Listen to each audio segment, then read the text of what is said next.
Podcast Network Asia.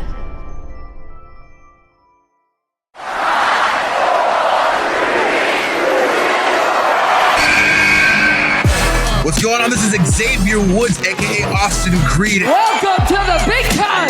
Hello, WWE Universe in the Philippines. This is Charlotte. You know your damn role and shut your damn mouth. Hey everyone, this is Jeff Cobb. I have to finish the story. We are pretty deadly. Yes, boy. Yes, boy.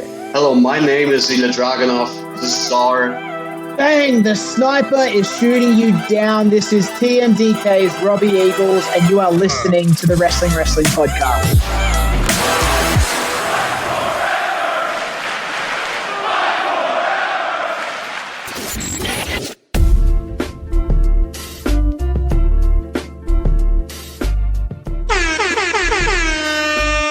You're listening to the longest-running weekly episodic Filipino wrestling podcast. This is the Wrestling Podcast.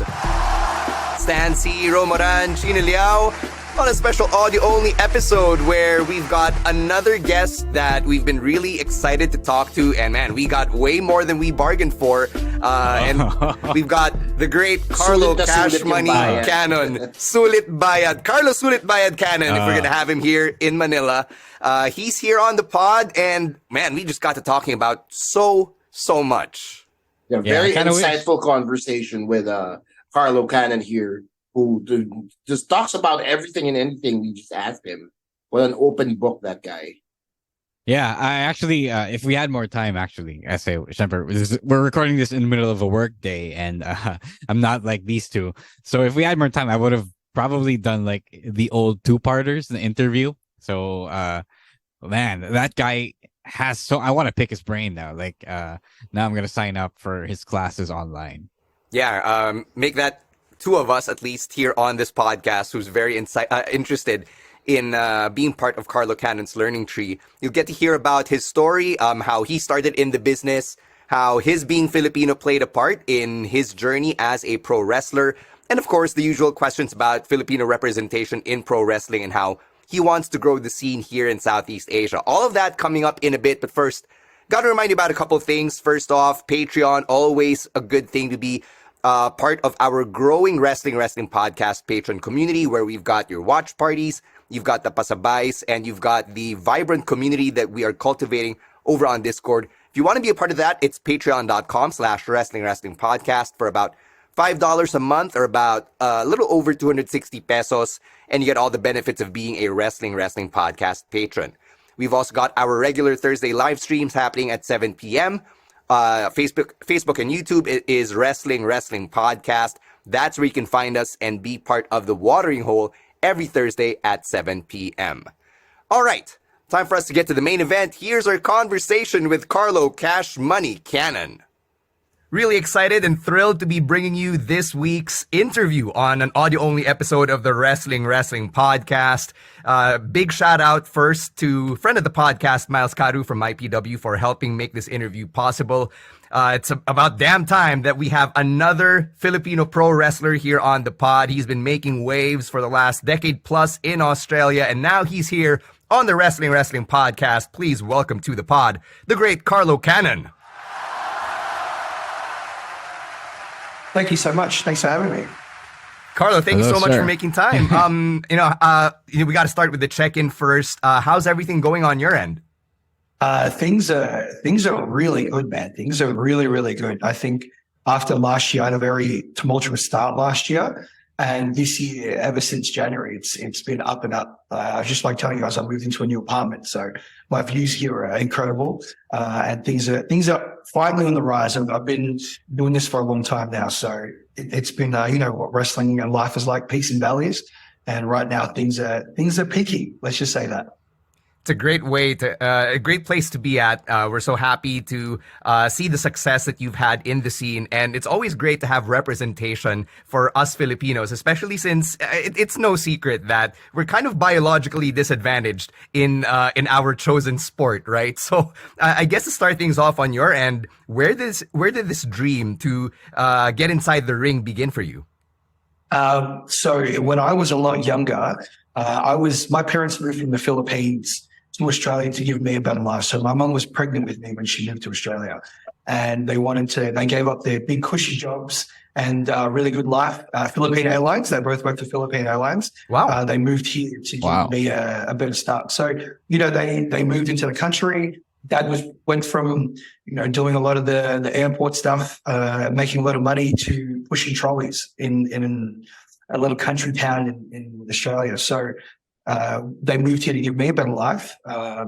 And they took me back to the Philippines many times when I was younger to humble me, to remind me how, I don't know if that's a common thing, but they brought me back probably many times I was younger. And my parents both from Manila. So my dad's Ilocano. So when we would go back home, I would see like a lot of the struggles and how poor it was. We walked down to the well to get the water for the tabo, and we could shower in the tabo. Like it was, I was very humbled when I was young, and I was very appreciative growing up. So when I was 5 years old and I started to find wrestling, I found it because my uncle borrowed a video from the VHS store. That's how long ago it was, and it showed me wrestling. And I remember I wasn't necessarily bullied too much, but I didn't have any friends. I came in through primary school and I didn't know anyone. And my uncle showed me wrestling. And the first thing I ever saw was the Big Boss Man. And I came handcuffing Hulk Hogan to the ropes and just beating him up. And my uncle was very angry. My tito was, he was screaming at the TV. And I was happy because he's like, we don't like this. We like Hulk Hogan. I was like, no, these guys are smart. I'd handcuff him too. So I think I was naturally a heel growing up. I already knew. And from there, I brought it to show and tell, and people started liking me. I don't think the parents liked me too much because I introduced their kids to violence, but all the kids started to like me. I had something to talk about, and they let me read books. They let me do stuff with wrestling. They let me read wrestling books to help me start reading. And then that's all I wanted to do. And then when I turned 16, I told my parents I want to be a wrestler. They thought I'd grow out of it and become a doctor or a nurse or a lawyer or all the other professions that they hope you'd become when you move to Australia. But that's all I wanted to do. So I contacted the Hart family in Calgary, and because I wanted to be just like Lance Storm. So Lance Storm, when I was younger, was my favorite, believe it or not, because I watched ECW and I saw him, and because he jumped to WCW, I was the only one that knew who he was, right? Mm-hmm. So because I knew him and no one else did, I claimed him. I'm like, that's my guy, man. I know him. You guys don't know him. So everything, I've got my year 9 diary that says Calgary, Alberta, Canada. So I figured I'm going to follow in his footsteps, and I'm going to go to Calgary, get trained by the Hearts, do everything that he did.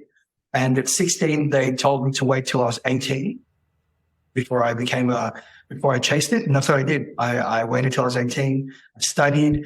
I got my first job as a debt collector at 18, calling people on the phone to collect money, saved up all this, saved everything. And I moved to Canada at 18 to train with the Hart family. And that didn't go to plan, but I ended up being trained by Lance himself in his very first class in 2005. I got a question though. You mentioned that your parents were not they wanted you to grow out of it, but what did they say when you told them that you wanted to be a wrestler, and then eventually when you wanted to do it more than just part-time?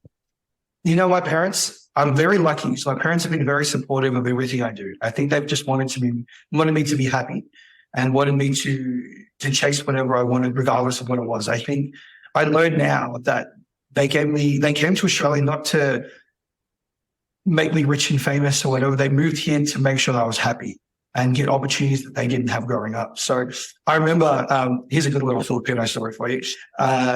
There's a lot of Filipino dinner dances here. I don't know but when I get down, but over here, it's like, there's a lot of dinner dances. Growing up, my parents were very heavily involved in the Filipino community. And as you know, sometimes the Filipino community can be very,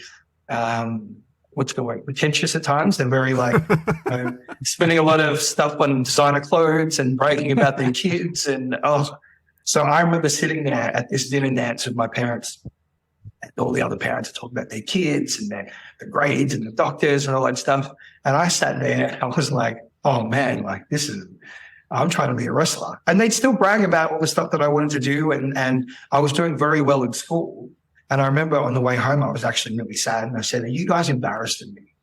Because all these parents talk about, their kids are being lawyers and they're doctors. And they said, no, we're so proud and we know you're going to do amazing things. So don't ever feel like that. So I've been very, very blessed and very lucky. I'm the person I am today because of my parents. So they were so supportive, which is, I know, quite strange. I know most Filipino parents are like, do this and this is it. And lumayas ka dito, pag ginawa mo to. Like, oh man, my parents were very good. They were very supportive. But yeah, especially considering you're immigrants. I wanted to ask, but did the titos and titas talk shit about you to your parents? Oh, yung anak ni ganyan, wrestler lang. My aunties are not so pretty good. I think mahirap kasi when I first started, I was very small. So I was only 60 kilos when I had this wrestling dream, right? Damn. And at 18, I was 60. Right now, I'm sitting here at 102 kilos, and I've trained my ass off to get this size. But I was very skinny, and I think a lot of them thought, just let him. It's not going to work. But he's really smart, so he'll land on his feet. You know what I mean? I got very good grades. I was very heavily involved in the community. I'm a youth worker. I did a lot of stuff. So I'm constantly giving back to the community. So I think in their brain, they're like, well, look, if wrestling doesn't work out, he's good at talking. He's very charismatic. He'll be fine. He'll land on his feet. But I guess I just been doing this for 17 years now and I haven't grown out of it yet. As somebody who's in a sort of similar situation, I can almost kind of relate to what you've been through with family and doing something that is off the beaten path here. So I just like you talking about your parents and how supportive they were of your wrestling journey kind of reminds me of my own personal stand-up journey. But I just want to go back to what you said about Lance Storm being your guy, because I think you and I started watching wrestling at around the same time. And for me and for people in my circle of wrestling friends, we all knew of the Shawn Michaels of the world, of the Undertakers of the world, and those were our guys. But you decided to not only pick Lance Storm, but go all the way to Calgary just to train under him. So what drew you to Lance Storm? Okay, so I did have a lot of other influences growing up, but I think so. We only got WCW in Australia. So, and it was playing at 3:00 in the morning on a Saturday morning. So I had friends come over, they'd stay the night on Friday. We'd stay up as late as we could and we watched Nitro for 3 hours and fall asleep at 6 a.m. And we'd have like our own little Nitro parties, right? So that's what it was. And I found ECW when they had little clips and you could only watch it online. And we had tape traders in Melbourne. So I would tape trade and I would get some tapes and I'd watch ECW. And I love my 4 or 5 influences growing up. Basically I watched, obviously Rey Mysterio was a very big influence on me. I watched Sting. I was obsessed with Sting. Taz, I loved watching Taz. And obviously Lance Storm. And then the fifth it was Shawn and Brett. So those were my main guys growing up. And if you watch a lot of my wrestling style, it is based on those 5 wrestlers. And I guess, like I said, when I was watching WCW, Lance made his debut and no one at my school, none of my friendships, no one knew who he was, right? But I was like, that's Lance Storm. He just did a thing with Tommy Dreamer. He did, and I was such a big fan. And because no one knew who he was, I was like, well, I know him. That means I'm different from everyone, and this is my dude. So and then when he started getting his run, he won all 3 titles. Then I felt, I backed the right horse. So, and then obviously he's moved to WWE and he had quite a successful career. So for me, everything that I saw of his was so crisp and so clean and it just seemed effortless. His promos, I enjoyed his promos. I enjoyed, it was something different that they were doing in WCW that everything else felt the same. And for him and for me, I felt, and because I could claim ownership to him, I think that's what drew me to him. So, and the fact that he trained at the Heart Dungeon and Brett was obviously one of my guys, that was another big influence for me. So that's why I think I was drawn to him. And then I think, look, they talk about the universe and throwing things out to fate. I mean, I wrote that stuff in my diary and I manifested it. And next thing you know, I moved to Calgary because the Hearts told me to. Bruce and a couple of brothers told me to move there. And when I got there, they'd sold the hard house. They told me a couple of things that just wasn't right, but it was too late. I already moved my entire life. I had a 2-year visa, and I'm like, I can't just go home. I've been telling thousands of kids through my youth work with Jim Steins, who's a big figure here in the community, telling all these kids to chase your dream and live your dream. And even though I'm 60 kilos, I'm going to go do this. And everyone believed in me. And I went there, and I was told I wasn't ever big enough to be a pro wrestler. I was told I'm just going to be a referee or a manager, and that I wasn't going to make it. And there's no point. And when you're 18 years old in another country on your own, and you get your dream just shattered, like right in front of your face, you're kind of stuck in two questions. You're either, do I just stick it out and push through, or do I just go home? And I couldn't bring myself to go home. I just stayed, and I just kept working. I worked 2 jobs over there. I lived an hour south of Calgary, so it took me ages to get everywhere.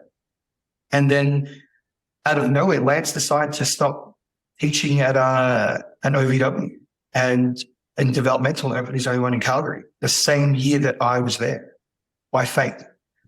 And it's a funny story. I literally wrote a resume to him.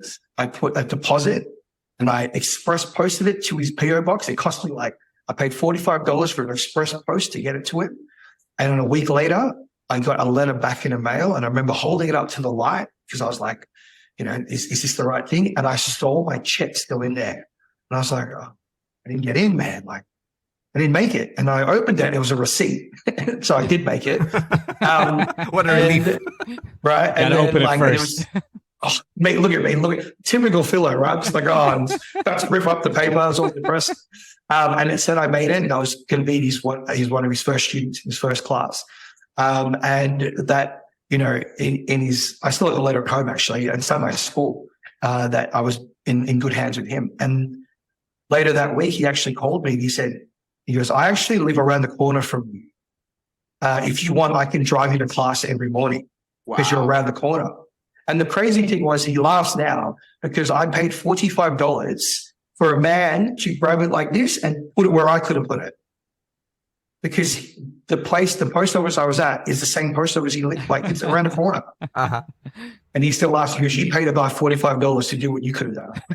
I didn't know that, did I? So that was me just panicking. But yeah, so it worked out amazingly, because then we would drive to school for almost 30 to 45 minutes every day. And at first I was terrified. I was so scared. I was too scared to say anything. And then we would talk every day, and he would drop me off at the station because I could go to work right after. And it was like that every single morning. And then we became friends because I'd see him every day and we talk every day. And I was one of the, there was only 5 of us in the first class, and I picked it up very quickly. And I was on the top of his class. So, it probably helps that I think maybe our relationship would be different if I wasn't good at wrestling. But I just happened to be, I was good at it, and we got along really well. And to the point where he chose me to be in the debut match at Stampede Wrestling. And then he got me my second booking at Stampede Wrestling again. And then he got us booked in this native Canadian reserve, which is 2 hours away in the middle of nowhere. And the promoter was telling him, typical wrestling again, there's going to be 500 people here. It's going to be packed. And at these reserves, I'm not sure if you know, but at these reserves, they all get their welfare check on the same day. And what they do is the promoters run shows on the same day. So they spend their money on the wrestling instead of food and things are important. Horrendous. But they did this. And when we got to the show, there was 4 people. I wrestled in front of 4 people, or 5 if you include Lance. And Lance is filming it in the bleachers, laughing, he's giggling. You're giggling. But I'm still doing all my spots and trying to work the crowd. And there's one dude in the crowd, he's clapping. He's clapping with me. Then he looks around and realizes there's no people, and he just stops clapping. No one else in the 4-person crowd was. That story reminds me of a horror story that Ro and I actually lived in the early days of the wrestling scene here, where there was this sham promoter who booked us into this covered court that was used as a refugee center for people whose homes had burned down. So they evacuated all the fire victims, set up the ring there, and there were only 3 paying customers. And everyone who'd been evacuated, they were peering through the chicken wire fence outside. That is unbelievable. Oh my God. That is crazy. Oh man, yeah, we were there, and I remember it's funny. It's like we left because, of course, I was happy because I'm like, hey, I still got the one guy to clap. There's 4 of them, and I worked him, and one of them fell. So I remember we left that day. We're driving, and he was asking us what we're doing for Christmas, and I was like, look, man, I get to sleep in. I work 2 jobs. I haven't seen the sun for like a year because I get up before the sun goes up, and then I go home when it's down. So I'm like, hey, I get to sleep. And he goes, well, look, I've got a big family Christmas dinner. You're more than welcome to come along and have Christmas dinner with me and my family. There's 13 of us. So, and I was like, yeah, I'm going to have Christmas dinner with, okay, that's fine. And now I'm going to embarrass myself because like, what do you wear? What would you wear? Okay. So let me ask you quickly, if your hero that you've just trained with for 3 months and you've had 3 matches in front of him, he's very proud of you, and he goes, hey, come to Christmas dinner with his family. What are you wearing? You have to wear the best that you've got, right? Right? Christmas sweater? I think you gotta blend in. I mean, like, I don't think anyone's dressing up for Christmas dinner. I think you just gotta go in your sweater and stuff like that. Okay, well, so sweaters and what dressing lines. Well, I didn't know what to wear, so I'm like, I don't even really have clothes there, so I wore a suit. But I wore like, there you go. Oh, how embarrassing! I wore like slacks and like a dress shirt, and then I knock on the door. He opens it. And he goes, "You look nice." And he's in his jeans and a tank top and a fanny pack, and I'm like, oh man! And I look, and his entire family is just dressed normally. I'm like, well, this is the start. So yeah, I spent Christmas dinner there, and got to know his whole family, and it was amazing. And then that's why I think because after that I went back home and surprised my mom for her birthday, and then I went back to Canada for just a 2-week holiday. And I wanted to I'd seen the country. I lived there for almost a year and a half and just wrestled and trained and worked. So I went there for 2 weeks, and Lance had just blown his knee out and had to get a scope in Japan. And he said to me, I just said to him, look, man, like if you want, I can stay in Canada without a visa for 6 months. Right. And I can take all the bumps for you. I just, if you want me to stay, let me know. And his wife was like, Lance is very stubborn. He's going to say no, but can you just stay? Because it'll help him more. And I said, okay, I'll ask him. And I asked him, and he said, yes, can you stay? He wasn't even stubborn. He was like, yeah, can you stay? And I said, yeah, if you have any hookups, I need a place to stay. So I spent all my money partying and going out and enjoying my life for 2 weeks. And he said to me, look, my kids love you and my wife love you. We have a spare room in our basement. So you can, if you want, you can live at our house. So for 6 months in my first year of wrestling, I was living in Lance's basement, and I'd babysit his kids. We'd go to class every day. Come back home. He'd drop me off for work. He'd give me curfews. It was wild. Like I remember, we all go to the gym together, and the boys were like, "Hey, Carl, you gonna come hang out?" I'm like, "Yeah, I can." And Lance was like, "What time are you finishing?" They're like, he goes, "Dinner's at 6." I'm like, "Okay, I'll go." Yes, and they're like, "Man, Lance like your dad." I'm like, "He is my dad. Like, I can't be late." So, I literally was like, his daughters, they called me the brother they never had. So I was just, I went from being, this gigantic fanboy growing up to literally being Lance's adopted son. That's wild. And that was in my first year of wrestling. Like I tell everyone, in my first year of wrestling, I had well over 600-700 hours of ring time because I did Lance's, I think three or four times in my first year.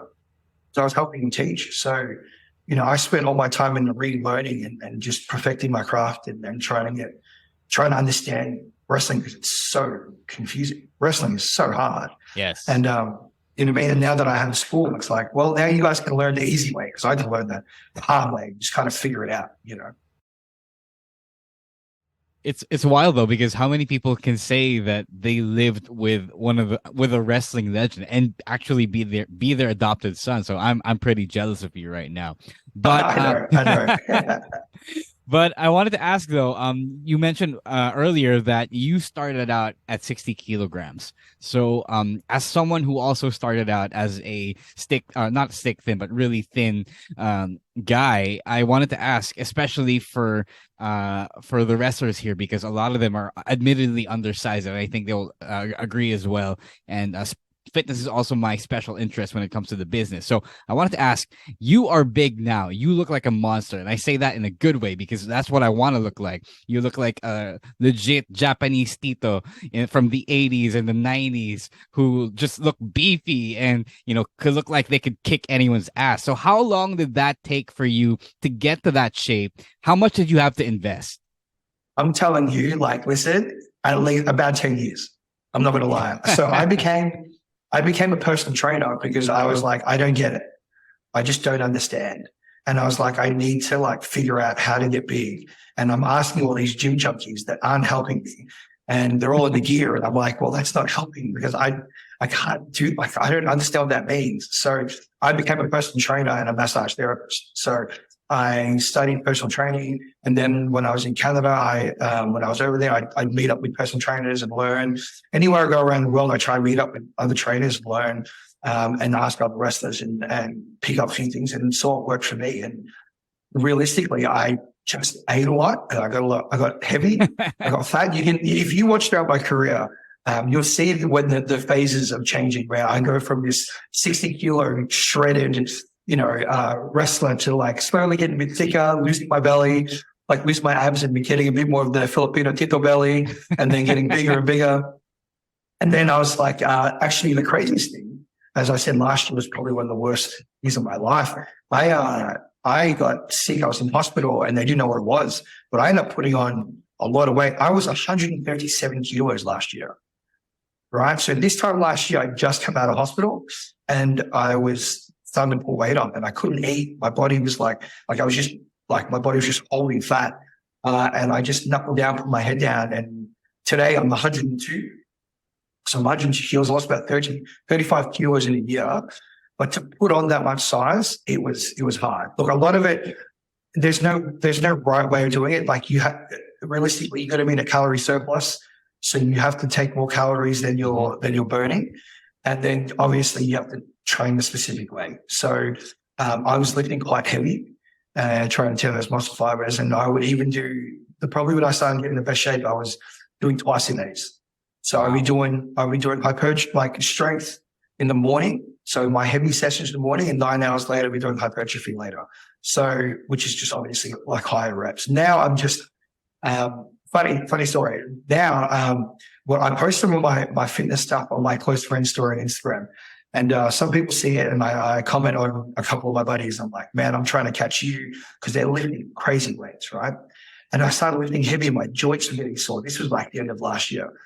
And then I'm very lucky that throughout my career and the people I've met, they just happened to, I stay in contact, stay friends with them. And one of the people I met during Stampede Wrestling when I first started was Jinder Mahal. And Jinder and I have been very good friends for such a long time. When he used to come to Melbourne, we'd party together. Now he doesn't party because he's shredded, right? Yeah. This whole body transformation is incredible. But he was coming. He said, "Bro, you lift really heavy." I'm like, "Yeah, I'm trying to." He goes, "Why do you do that for?" I'm like, I don't know. That's a good point. I don't know. He goes, "Are you joint sore?" I'm like, "Yeah." He goes, "Well, why don't you try what I'm doing?" He trained, I don't think you understand. This guy trains like a machine. He tells me, what's your rep ranges? How do you train? So he says he does from literally 12 to 25 reps, right? And then does 8 to 12 sets per exercise. God. And then I followed one of his he did a back routine on his Instagram. I go, "Bro, I'll do it, but do your rep range." I was done. That was it was an hour and a half, almost 2 hours. And I burnt well over almost 2,000 calories. I was on the floor. This guy trains and he does this every day. Oh, I don't understand. He's on another level. There's no reason for anyone to be doing that much volume. But you mentioned you're doing two-a-days. So what's your schedule like every day? Because that stuff is usually reserved for like elite pro athletes. Like hear about it from NBA players, NFL players. So what is your day like that you have enough time to go to the gym 2 times a day? I don't sleep enough. That's my problem. So these days I try to get my 2 a days, but if I don't, I'm more resting a bit more, but I'm going harder in the gym. So I work a lot. So as you know, I think this is something that I think all Filipinos have. We have that crazy work ethic. Like we just work. We're not afraid to do whatever work. Like I have 6 jobs, right? So I work. So for instance, my days normally, I'm a personal trainer. So I've got clients from 5 a.m. till about 10. Then I'll probably do my workout about 10 o'clock, 10 or 11. I've got a couple of massage therapy clients that I deal with here in my apartment. Then I have my wrestling school. So I teach at night and I have private classes. So most of the times I'm teaching from 5:30 till about 9:30 p.m. And then on Thursday, Friday, Saturdays, I work in a nightclub and do security. And I work there from like 9:30 till 4 a.m. And then I'll sleep for 5 hours or so, maybe. Then I'm up again working. So like that's my schedule is like that is a crazy fucking schedule, I have to say. That's gonna kill me if I try to do insane. that. Does anybody recognize you at the clubs when you're bouncing? Some people do. Like, well, it's funny. This is I feel like I dropped. I'm like it sounds like a drop names, but like I've been very blessed and very lucky that like throughout my career I've met a lot of people from my work ethic, from talking to people. I'm very social, and I try to help as many people as I can. And through my travels and through Lance, Chris Jericho has been a very big influence in my career. He's helped me a lot. He sends he'll text me and give me advice and help me a lot of stuff. And I remember he happened to be in Melbourne and I took him to the club I worked at. So, we got all these photos together and the club was very happy that randomly Chris Jericho's in their nightclub and people started showing up at the club. It's a very bougie nightclub. So, some people do. I've had some fans come in, but our club is quite bougie. So like Israel Adesanya was there on Friday, partying. So we get a lot of like celebrities and stuff that come in and I look after VIP. So, that's where I am in the club. So, I mean, I get some people recognition. If anything, I probably get more recognized by little kids on the street, to be honest. So, like, I've had little kids come up to me or wearing my shirt, which is, I still think it blows my brain because I don't think myself as a massive star or anything. I love what I do and I'm very passionate about it. And I think that people forget the most important thing in wrestling is connection. I think people are too busy trying to get themselves over and be really cool and be famous when without fans, you're nothing. So my goal is I try to connect with every person in the crowd. You know what I mean? And if I'm going to do my gimmick and have my character, then if I'm a heel, I'm not going out to sign autographs. You're not going to see me. You know what I mean? I'm not going to shill my merch. It's not about selling and making money. I'm selling my brand. So I'm trying to. That's what it's always been about. So, and again, if I do run into fans, I can try to figure out where they know me from and act accordingly. So if they think I'm a heel, then I have to be in there to an extent. And then obviously if I'm a baby, then I try to be as nice as possible. But again, I see everything. Charlie Guerrero told us that you're working from the moment you leave your apartment. And I've always carried that. Like as soon as I leave my apartment, I'm in the zone. I'm in my mode and I'm doing my thing. And someone talks to me and it's like, yeah, man, well, I'm actually wrestling and I'm ready to shill and ready to promote and do all that stuff because that's our business, right? Mm-hmm. Speaking of connection, I've always loved it whenever a wrestler brings their being Filipino into the ring or into whatever show they're a part of, which is why I love it whenever Robbie Eagles has the Philippine flag in his gear, right? So have you ever brought your being Filipino into your work as a wrestler? I have. So there is a few things like, don't mind me, I'm boiling up in here. It's very hot in here. So we used to run in Melbourne. My dad used to be one of the guys that runs the Filipino Fiesta here in Melbourne. And it was quite big. So he would just put wrestling on. And we would have wrestling on at the Fiesta. I got my Filipino gear that I haven't worn. She's probably, I should grab it for you. You can have a look at it. I've got my Filipino tights.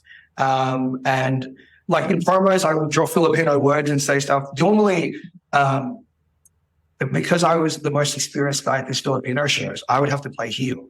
And obviously they want to cheer you because you're Filipino, but I would just go up there and just be just cocky and arrogant and, you know, just tell them how lucky they are that, you know, most Filipinos finally did that, but you know, and, you know what I mean? I mean, you're lucky that I represent the Filipino community. Not many of us look this good, and, you know, you should be cheering me and I just call them that. That's all I do. And that's a nice, easy way to get booed in a Filipino festival, let me tell you. Yeah. You know, when I'm going to cheer the white guy at a Filipino festival. So that was when I do it. I would try to add a bit more, like in my promos, I try to add some Filipino words, and I'll be doing that more with, I've got some big promos coming up, and I'm doing a bit of an Asia tour coming up soon too. So, yeah, I should be hopefully up your way. So, that would be great. You know, we'd love to have you in person, get together, have a beer or three or a bucket or whatever. Let's go. But you know, speaking of the Filipino community, right? Have you connected with the other Australian wrestlers with Filipino connections, like Robbie or like Shane Hayes, who's married a Filipino? Yeah, well, Robbie and I are very good friends. Robbie, we've gone way back. Like I remember, I even did I got a gig in Singapore, a lucha gig, and I pushed to get him on it. So we've always been super tight. Robbie and I, we actually have, I have to show you a photo of us throughout the years, because Robbie, it's like he's a vampire because he doesn't age. Yes. Right. But if you look at the 4 photos of us, as we go through it, he doesn't look like he ages one bit. And I significantly just get bigger in size, and it almost looks ridiculous. But I'll have to send you guys that photo so you can have a look at it. Robbie and I get along really well. And it's because we wrestle quite different styles now. We wrestled a lot early on in our careers. And Shane, I've had many matches with Shane. Shane's a wild one. He's a very interesting guy, partying with both these boys a lot. Robbie would come down to Melbourne and just hang out. So, and whenever Robbie's in Melbourne, I get to see him, which is always super nice. And I'm like, there isn't too many, Filipino wrestlers in Australia just yet. Unfortunately, I mean, look, in all honesty, the wrestling here is slowly growing. For me, I feel like the scene is in Southeast Asia. Like that's where I think it is. I honestly believe it's going to boom and it's about to blow up. And since now I'm working with my Pinoy, as you can see with the world title, I'm planning. I want to carry, like, my goal this year is to carry Southeast Asia on my back. And I want to get eyes to it and use my connections and my brand and my name to make everyone look over here. Like when Jericho asked me, where should we be looking? I said, Southeast Asia. I told him to his face. Yes. And I said, this is where you should be looking, because there's untapped talent there. The crowds are incredible. Because I think a lot of times too, like it's still real to a lot of the people, like in Asia. It still feels real. And I guess one thing that I feel is lacking in wrestling these days is the realism. It doesn't feel like, I'm very big on my strikes. I'm very big on making everything feel legit. I want you to question whether I'm killing someone or not. I want people to question if this is who I am in real life or not. Like that's my goal. I can't make you believe that, everyone's like, oh, wrestling's this, wrestling that. But I can guarantee you're not going to know how you feel when you leave after seeing me. And that's what I've been trying to push really hard for. And I think Asia's the place for it. And I don't think, especially after I was in Malaysia, then a couple of guys from Singapore down, all the other Singaporean promotions, and they saw me work and they were like, okay, this is different. And I've been working so hard for it. So, I want to come see you guys. I want to come over there and I want to come show you my brand of violence that, I think it's exclusive to what I do. But yeah, I mean, look, if I get a holy shit chant from a punch and not doing a crazy Canadian off the top rope or anything, I think I'm doing something right. You know what I mean? Really quickly, the Filipino audience here is great. You'll love it. But what about the Filipino community there? Because you said you were performing in front of them, but how do they react to the wrestling? Because pro wrestling isn't always like the most popular sport in the Philippines or among Filipinos. They loved it here. They loved it because I think for them it's like we're very dramatic people. Let's not lie. Filipinos are the most dramatic Filipino women, but let's not go there. Are very dramatic people, right? Mga drama, right? So we like that. We like any reason to give just more say, that's what they love. And I think that's why wrestlers and wrestling love it. I think the Filipino community just don't know enough about it. And I think it's just there's just the exposure's not there. And I think that's just on a worldwide thing. I think that like, I feel that I think if WWE even or AEW went to the Philippines, they'd still draw and do really well. I think people just don't know that it's around, or the local stuff is around, or, you know, it just feels minor league in comparison. It's the same here. Like, we'll have local shows that draw 300-400 people maybe, and then you'll have the international guys come in and do tours, and they'll sell out, you know what I mean, and get like 10 times more people with a higher cost price. And I think it's just that locally, we just don't treat our products with the same respect that they should. And sometimes you need those international names, or you need a bit of buzz to kind of draw eyes to the local talent, but you still got to put the local talent over and put them over these international guys. That's what I think. Because then if we look like we can compete on that stage, then suddenly we're elevated. If you keep bringing international guys in and they're just beating all your local guys, well, then what's the point? You know what I mean? If there's someone they go, hey, he looks like me, or he's Filipino and he's doing really well, maybe I can do that. Or maybe, you know what I mean? And I think that we just don't have that. Maybe I'm not sure what it's like.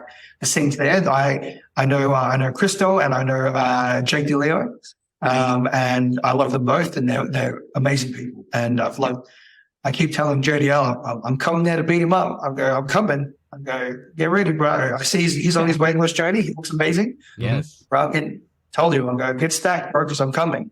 So, you know, that's something where like they should be on the forefront of showing these young kids that like, this is what we're doing. I think the marketing should be to kids as well. I think kids are the future. That's where you should be. You know what I mean? They're the ones that make the most noise. They're the ones that are most excited. Plus, if you bring a kid, they have to bring a parent. That's Right. two people, right? You know what I mean? And teenagers and stuff, they're going to come anyways. Wrestling fans are going to come anyways. So we shouldn't be marketing out to people that are going to come anyways. Should be marketing to people that don't know what wrestling is, or could be flicking through and give them a reason to come down. So I think that's why I want to go there, because I think that's my appeal. I think I look different to other Filipinos, but I am Filipino. So I think that's why it's a bit, there's an appeal there. And I think that's what's missing in most of the, I think, markets all over the world. You just got to have someone that you can put as your face and go, this is the guy, come see him. We don't have any draw cards. I think that's what's like. Right. So I want to go back to a few things you mentioned at the top of all of this. You mentioned all your work with Landstorm and Landstorm Academy and all the connections you've made along the way and how important these connections are to you. Have you ever thought about giving bigger, more popular promotions a shot? Like, say, going for the WWE or going for something like WCW, AEW during the course of your career? 100%. I've done a couple of WWE tryouts back when they would not. This is before Performance Center stuff, so it was 10 times more nerve-wracking because you would show up there on Raw on a Monday. You'd be there as an extra. They tell you what's going on and see if they needed you. And then on the Tuesday at SmackDown before SmackDown starts, you were having a match in front of all the wrestlers. Right. And the agents. And I've done that a few times. And I always got amazing feedback. But the problem is I'm just not there long enough for them to do anything, really. You know what I mean? Regal, I was very lucky for Regal to put me over and say some amazing things. I remember IRS said some really good things about me. They were putting me over, you know, but it's just you need to be over there longer and get some eyes on you for a lot longer to do it. I was there for 3 months. And probably one of the best promoters in the US. His name's Dave Marquez. He runs championship wrestling from Hollywood and franchised it out to Arizona and stuff. This man is a wrestling genius. It's been everywhere, and I've learned so much from him. And he always said great things about putting over. He said to me, "You did more here in 3 months than our local guys do." And I'm like, because I'm hungry. We don't really get those. We're so far away that like we don't get seen. So I'm running around doing everything. I'm meeting people. I'm putting my best foot forward. I'm also trying to not steal any spots on the card, and play my role, but also doing what they say and trying to stand out and be different. You know, and I did a couple of stints with WWE, like a couple of tryout matches, and again, it was good feedback. But the hardest thing to think about it, I probably wasn't in the best shape that I was. Like I was a bit smaller, and being short.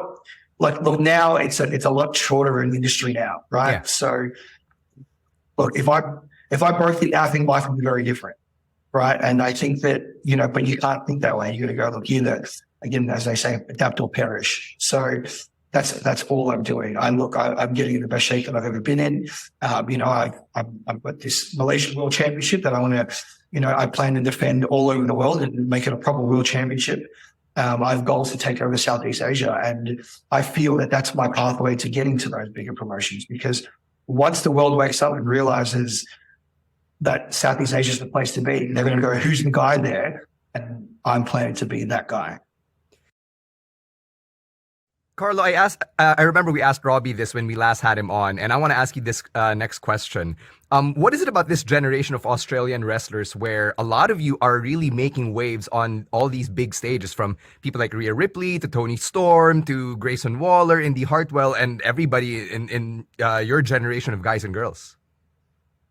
I think that a lot of people that came early opened the doors for a lot of people, and then these guys had the balls enough to go run and do it because they saw that it was possible. When I first broke in, no one had gone overseas.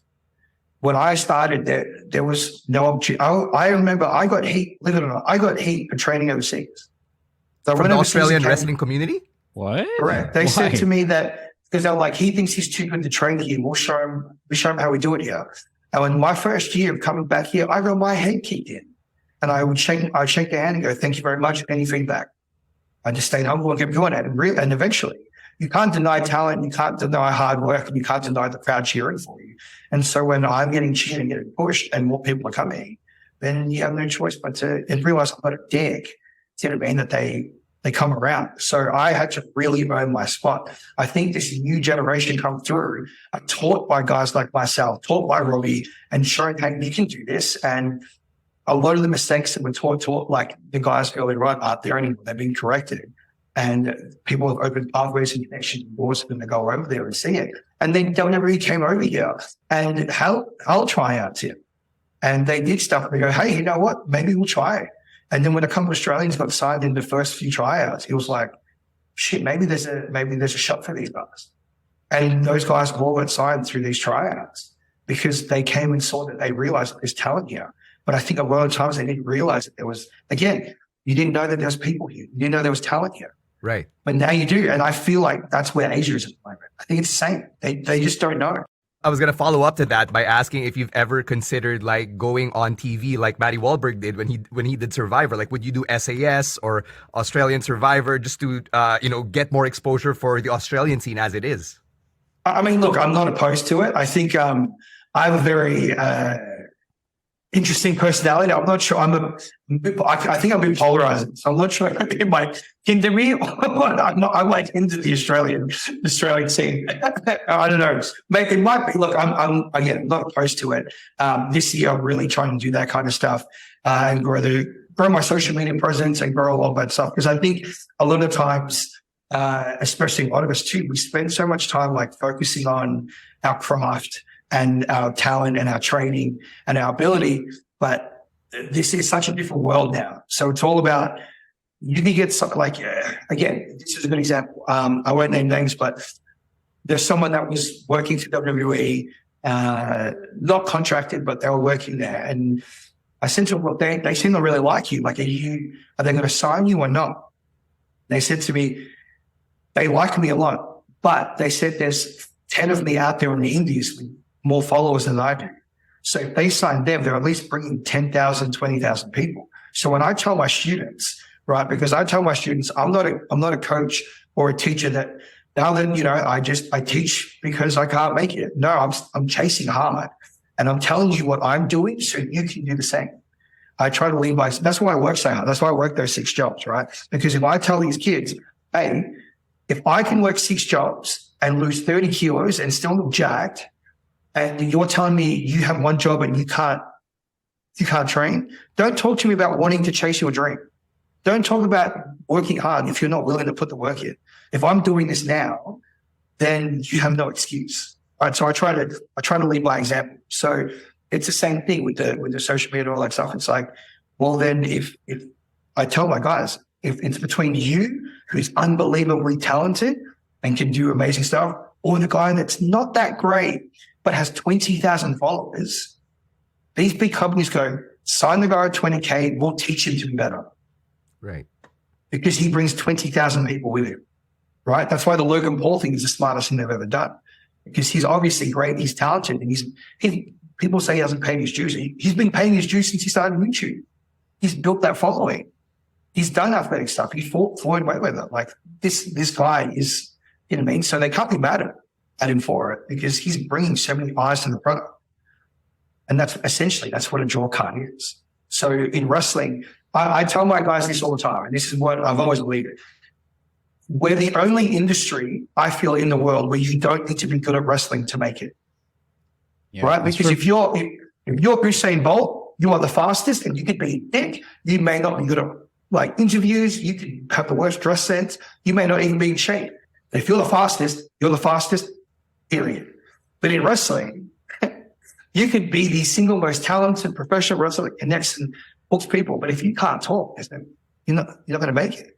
Right. You don't look like you could win a fight. There's no point, right? So you have to have a complete package. And I think a lot of the guys now, and I think that's why, to answer that question earlier, why they've blown up is because they've understood this and realized it. They've understood that, yes, wrestling is still at the end of the day part of the marquee, but you need to have this worldwide appeal and this X factor for people to go, I want to see more of that person. I need to see them. I want to follow them. I want to be part of their life. I want to know what they're doing. And you only get to do that by sharing more of who you are. It's like this voyeurism thing. They love it. They want to watch. They want to see. They want to see blogs. They want to podcast. They want to do all that stuff. So I think that's what the X factor is. So yeah, I mean, look, I'm open. I've been saying yes to everything this year. That's one of my mantras. I just don't say no. So I'm not sure if it's going to get me in trouble, but it's definitely created some great stories this year for me, just saying yes to everything. Last couple of things before we wind down here. You've alluded to your connection to MyPW, and I guess we'd be remiss if we didn't ask how MyPW beat us to you. Eman.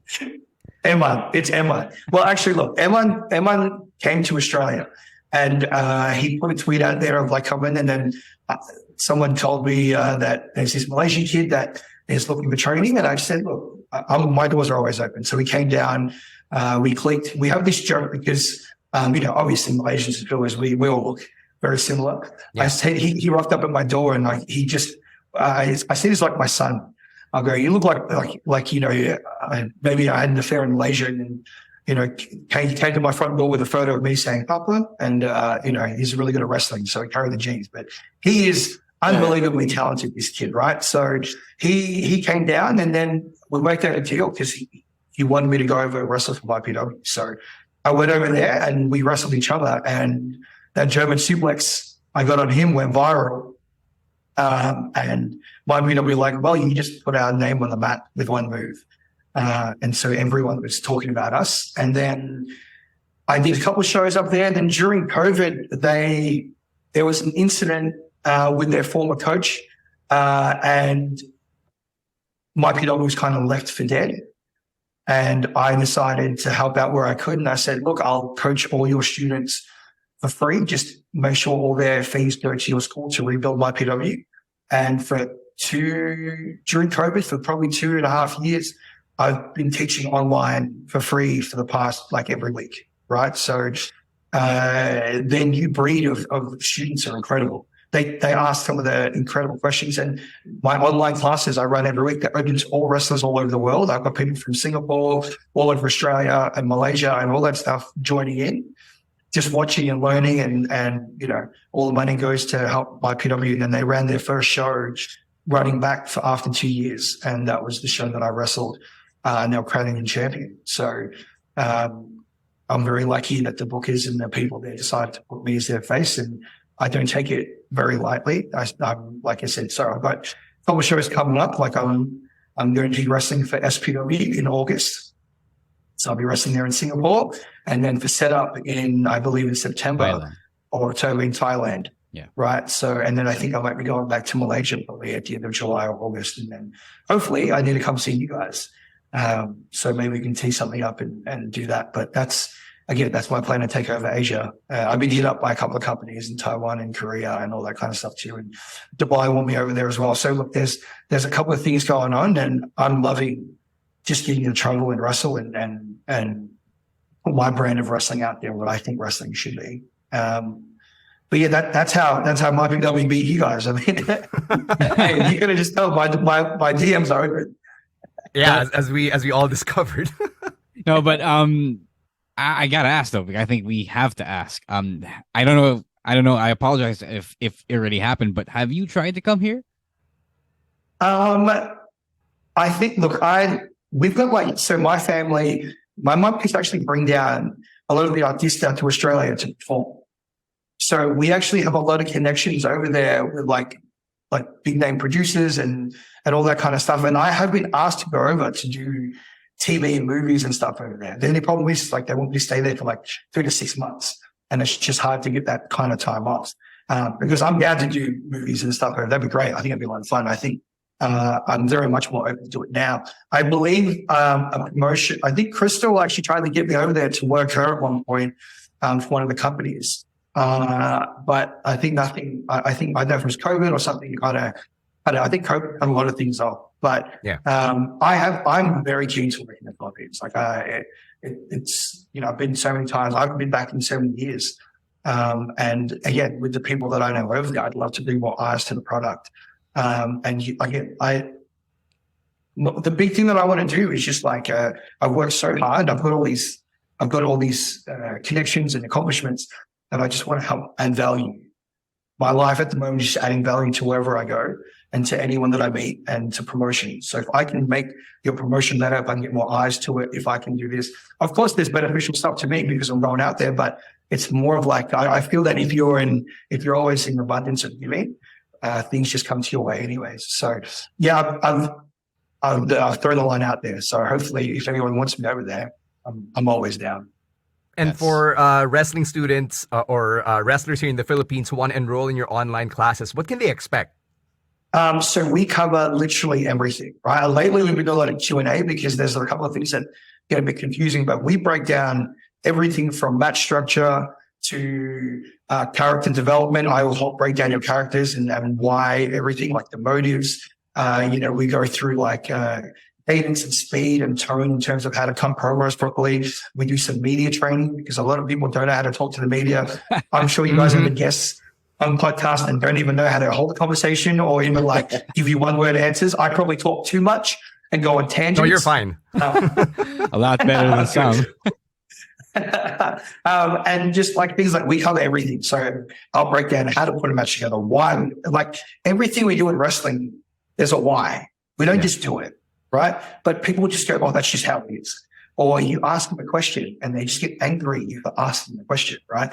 For me, if I don't know the question, I'll just text one of the guys I know and find out from them why we do stuff, why we step with a certain foot, why we do this a certain way. You know what I mean? And there's a reason as to why we do everything. So with the online classes, everything that we do is for that. And the thing is too, again, I've been doing this now this is my 18th year and I've been teaching for 10 years.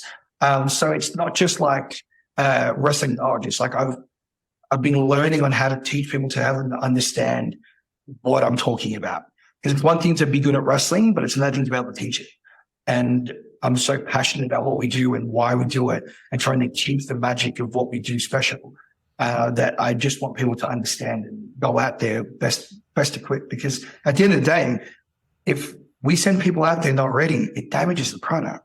It damages everything that we're doing, right? Because so you can meet me today and see this, and when I get out to the ring, you're like, that was not what I expected. When I got my contacts on and I'm ready to purge and I'm in my zone, it's you forget everything else. And that's the magic of what we do. Our goal is to take people away 20, 10, 30 minutes that they have during that match and make them forget about all their problems, all their issues, and live vicariously through us, through a good guy, bad guy story, or whatever story we're trying to tell, and have them connect. And I know when I hear 1, 2, oh, I've got it. And that's what I live for. And my goal in these online classes is to reach a vast majority of as many wrestlers as I can that are willing to learn and be coached to get better. That's it. Most don't do it because they have an ego. They think they know everything. That's fine. I don't want to teach you. I don't care. That just means that I'm going to overtake you anyways. I don't mind. Like, I don't get mad or upset at other wrestlers that steal stuff and talk shit. Honestly, I don't mind. It just means that, like, and the people that go out there and do crazy stuff and kill high spots and go do it. It's fine. You're eliminating yourself. I don't need to do it. You know what I mean? If I can get in Malaysia, I got over with a punch. I punched someone and they chanted holy shit. Now, if I can do that, then I don't need to do anything else. It's about connection. And I think that's what we forget is the most important thing. And if our listeners or anybody who finds this clip wants to enroll in your classes or get in touch with you, what's the best way to do that? No, you can just slide in my DMs. I'm going to find you. Slide in. You can drop me there, or you can always send me an email to Carlo Cannon's site at Gmail. But yeah, I'm on the gram a lot. So, and I try to get back to everyone and answer everyone. And, I think they're somewhat accessible to most people. But yeah, most people, I'll just reply to them in my DMs. You guys can slip my DMs. Yep. Gotcha. All right. Yeah. All right. I think that's a great way to end the interview. Carlo Cannon, thank you so much for sharing all those insights, all those stories with us. We're so happy that we finally got to connect. And man, we can't wait to have you on our shores and to share a bucket of San Miguel with you. Oh, hey, you tell me when and I'll be there. Thank you so much for having me, guys. I really appreciate it. Thank you so much.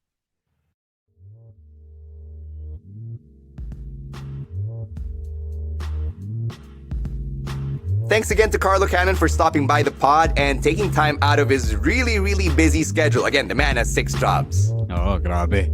I cannot fathom myself having to do 6 jobs. Like, I do these jobs, but I spread them out and not, like in one day. So, goddamn.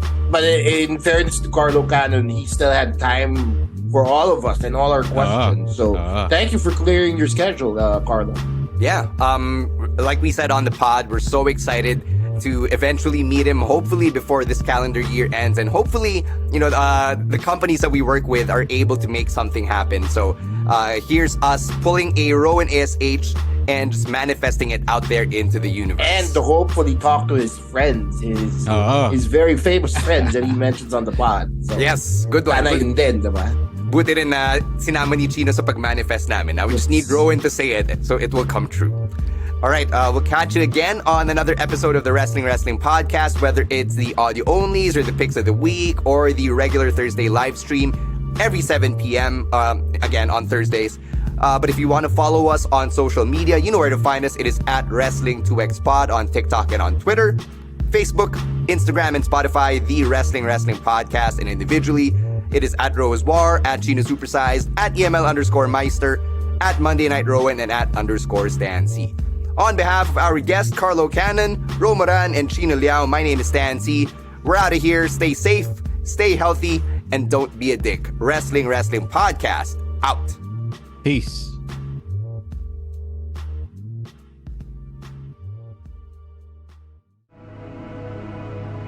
The views and opinions expressed by the podcast creators, hosts, and guests do not necessarily reflect the official policy and position of Podcast Network Asia, the hosts of the program, or other programs of the network. Any content provided by the people on the podcast are of their own opinion and are not intended to malign any religion, ethnic group, club, organization, company, individual,